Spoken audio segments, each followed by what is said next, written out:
आप देख रहे हैं डरना जरूरी है नवीन कुमार के साथ। तो दोस्तों बढ़ते हैं आज की कहानी की ओर। दोस्तों हम चाहें भूत और बुरी शक्तियों के वजूद को जितना चाहे नकारें, लेकिन कभी न कभी हमारा सामना ऐसी घटनाओं से हो ही जाता है जो हमारी सोच को बदल के रख देता है और हमें दोबारा सोचने पर मजबूर कर देता है। ऐसी ही घटना आज हमें भेजी है नोएडा के रहने वाले अरविंद कुमार जी ने। दोस्तों उनकी कहानी को उन्हीं के नज़रिए से मैं आप लोगों के सामने पेश करने वाला हूँ।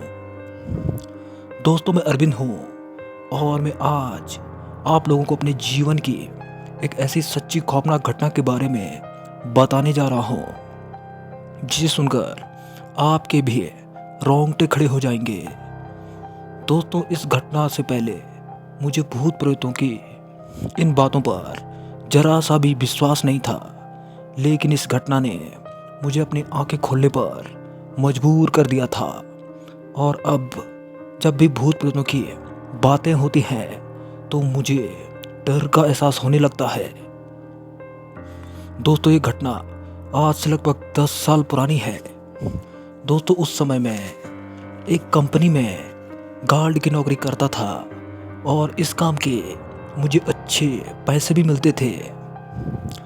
वो कंपनी हीरो होंडा की थी और वहाँ पर बाइक बनाने का काम होता था। मेरा काम था कि वहाँ पर रखे बाइक्स और उसके पार्ट, उनकी रक्षा और देखभाल मुझे ही करनी थी। और मैं उस समय नाइट शिफ्ट करता था। दोस्तों वो कंपनी शहर से थोड़ा पॉश इलाके में थी और वहाँ पर काफ़ी जंगलों का एरिया भी था। मेरा जो कमरा था वो वहाँ से लगभग 5 से 7 किलोमीटर की दूरी पर था, इसलिए मुझे कंपनी आने जाने के लिए बाइक का इस्तेमाल करना पड़ता था। दोस्तों इस दूरी के बीच लगभग 1 से 1.5 किलोमीटर के दायरे में एक जंगल पड़ता था और इस जंगल में एक कब्रिस्तान भी पड़ता था।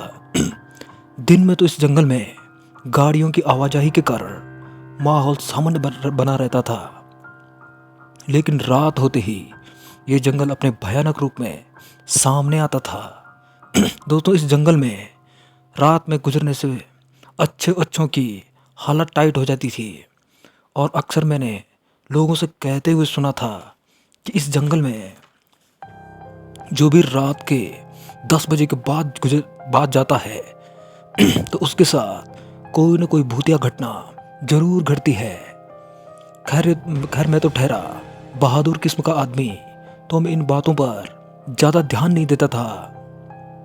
लेकिन दोस्तों मुझे क्या पता था कि मेरी यही बहादुरी एक दिन मुझ पर ही भारी पड़ने वाली है। एक दिन मैं कंपनी से छुट्टी पर था और अपने साथ काम करने वाले साहिल के साथ अपने कमरे पर आराम कर रहा था। दोस्तों बातों ही बातों में हम दोनों ने आज शाम को पार्टी का प्रोग्राम बना दिया। दोस्तों शाम को हमने 1 बोतल शराब और चिकन लाके अपनी पार्टी शुरू कर दी।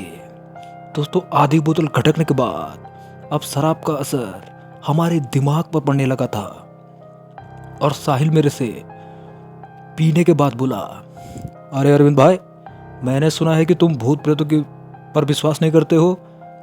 अगर तुम खुद को इतनी हिम्मत वाले समझते हो तो जंगल में के उस कब्रिस्तान में जाकर दिखाओ और मोबाइल में वीडियो बनाकर मुझे दिखाओ। अगर तुम ये कर पाए तो 1000 का इनाम मेरी तरफ से तुम्हें मिलेगा और कल की पार्टी भी मेरी तरफ से होगी। उसकी ये बात सुनकर मैं बोला, तूने मुझे फट्टू समझ रखा है क्या? तेरा भाई इन सब चीज़ों पर यकीन नहीं करता है और तू 1000 रुपये तैयार रख, मैं तेरा ये चैलेंज कबूल करता हूँ। दोस्तों दारू के नशे में मुझे पता ही नहीं था कि मैंने कौन सी मुसीबत मोल ले ली है। खैर दोस्तों सवाल इज्जत का था, तो मैंने अपनी बाइक निकाली और उसे स्टार्ट करके जंगल की ओर निकल पड़ा। आधे घंटे के बाद मैं उस कब्रिस्तान में पहुंच गया। उस भयानक जंगल के बीच कब्रिस्तान का वो नज़ारा काफ़ी डरावना लग रहा था और अब मुझे भी लगने लगा था कि कहीं यहाँ आकर मैंने कोई गलती तो नहीं कर दी। जैसे ही मैंने कब्रिस्तान का गेट खोलने के लिए अपना हाथ बढ़ाया तो उससे पहले ही गेट अपने आप खुल गया और मैं भी उछलकर कब्रिस्तान के बीचों बीच आ पड़ा। इतना होते ही मेरा शराब का नशा पूरी तरह उतर गया और मुझे समझ में नहीं आया कि आखिर मैं यहाँ पर उछलकर आया कैसे। तभी सामने एक कब्र से एक मुर्दा जमीन से बाहर आया। दोस्तों, वो मुर्दा पूरी तरह से सड़ा और गला हुआ था और बाहर आकर उसने गुस्से से कहा, तुम बड़े बहादुर हो जो इस कब्रिस्तान में मेरे हाथों मरने के लिए आ गए हो।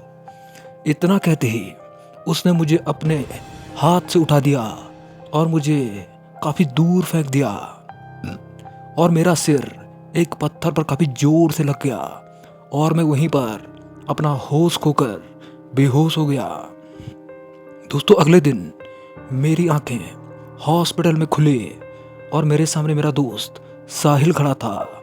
दोस्तों, खुद को जिंदा देखकर मुझे भी यकीन नहीं हो रहा था। इस घटना के बाद मैंने कभी भी भूत प्रेतों को हल्के में नहीं लिया, क्योंकि उस रात मैंने अपनी आंखों के सामने खुद एक भूत देखा था और इस घटना को याद करके मुझे आज भी डर का एहसास होता है।